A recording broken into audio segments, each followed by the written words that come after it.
बिस्मिल्लाहिर्रहमानिर्रहीम अस्सलाम वालेकुम दोस्तों, welcome back to YouTube channel मेरे नॉलेज फैक्ट्री। उम्मीद करता हूँ कि सब दोस्त खैरियत से होंगे।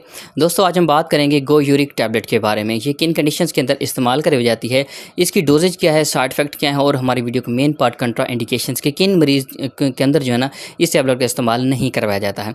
सबसे पहले दोस्तों अगर बात करें कि यूरिक एसिड क्या होता है। यूरिक एसिड दोस्तों हमारे खून के अंदर एक मादा होता है जिसके बढ़ने की वजह से हमारे जोड़ों के अंदर जो है ना वो जमा होना शुरू हो जाता है, जिसकी वजह से हमारे जोड़ जो है ना वो हरकत करना बंद कर देते हैं। ठीक है, उनके अंदर स्वेलिंग आ जाती है, सोजिश वगैरह हो जाती है, जिसको हम कंठिया हवा भी कहते हैं।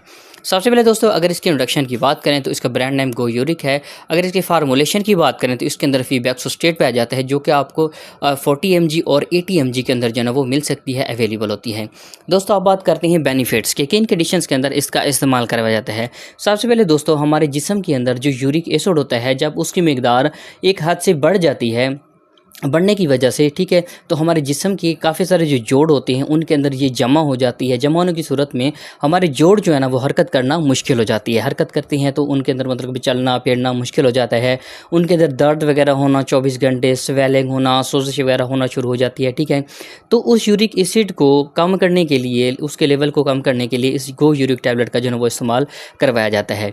इसके अलावा अक्सर जो है ना वो गुर्दों के अंदर भी यूरिक एसिड की ज़्यादती की वजह से जो है ना वो पत्थरियाँ बनना स्टार्ट हो जाती हैं। ठीक है, तो उन पत्थरियों को कंट्रोल करने के लिए भी इसका इस्तेमाल करवाया जाता है। मतलब कि हमारे जिस्म के अंदर जो यूरिक एसिड होता है उस लेवल को बरकरार रखने के लिए, कंट्रोल रखने के लिए, जब वो ज़्यादा हो जाए तो इस टैबलेट का इस्तेमाल जो है ना वो करवाते हैं। दोस्तों आप बात करते हैं इसके साइड इफ़ेक्ट की। साइड इफ़ेक्ट में आपको उल्टी हो सकती है, मतली हो सकती है, पेट दर्द हो सकता है, चक्कर वगैरह भी आ सकते हैं। ठीक है, अगर इसकी डोजेज की बात करें तो ये आप 18 साल से ऊपर आप एक टैबलेट सुबह और एक टैबलेट जो है ना वो शाम इस्तेमाल कर सकते हैं। लेकिन बेहतर यही है कि आप अपने डॉक्टर की रिकमेंडेशन के मुताबिक इस्तेमाल करें, क्योंकि वो आपकी बीमारी, आपकी एज और आपके वेट के लिहाज से जो है ना वो आपकी डोज का तयन करते हैं। दोस्तों आप बात करते हैं कंट्रा इंडिकेशंस की, कौन सी मरीज़ जो है ना, कौन से पेशेंट इस टैबलेट का इस्तेमाल बिल्कुल नहीं कर सकते। तो सबसे पहले जो मैदे के मरीज़ हैं, गुर्दों के मरीज़ हैं, जिगर के मरीज़ हैं, दिल के मरीज़ हैं, ये ख़ास तौर अब ये टैबलेट लेते हुए अपने डॉक्टर से जो है वो लाजमी मशवरा करें। इसके अलावा ब्रेस्ट फीडिंग औरतें और जो मिल्क दूध पिलाने वाली औरतें हैं वो, और प्रेग्नेंट औरतें, वो भी इस टैबलेट को लेने से पहले अपने डॉक्टर से लाजमी मशवरा करें। तो उम्मीद करता हूँ मेरी वीडियो पसंद आई हो। पसंद वीडियो लाइक करना, शेयर करना, मेरे चैनल को लाजमी सब्सक्राइब करना।